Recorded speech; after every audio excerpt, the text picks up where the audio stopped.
Christine Anderson gave the audience a quiz at ISPCS to help teach them the lessons she has learned as executive director of the world's first purpose-built commercial spaceport. In order to figure out how a spaceport could make a profit, she looked at how airports were making their money. Concessions, parking. I know when I first got the job, I called the Sunport, which is the Albuquerque airport, and I said, how do you guys, how do you sustain yourselves? And he said, oh boy, we make a lot of money off of our concessions. So I would maintain the spaceports for a very long time, and maybe forever and ever, are going to not be able to just rely on launch vehicles. She says Spaceport America is planning on using tourism to help them be self-sustaining.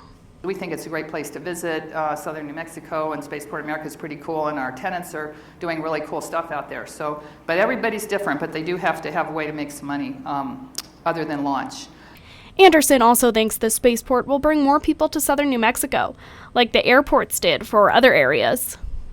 Airports probably started out fairly low population density as well, and then gradually, as the risk was proven to be low for aircraft, the population came around. I remember when Dulles Airport first opened up down in Reston, and there was nothing there, and everybody said, gee, why are they building anything out there? And now look.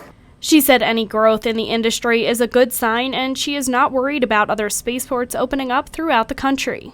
I'm not worried. I think this is a good sign. If we didn't have this, I'd be more worried, because you eventually want to go somewhere, and if you just had one or two spaceports, you're not going to go anywhere, from point to point. So I think this is very healthy, and I welcome Midland, Texas to the group.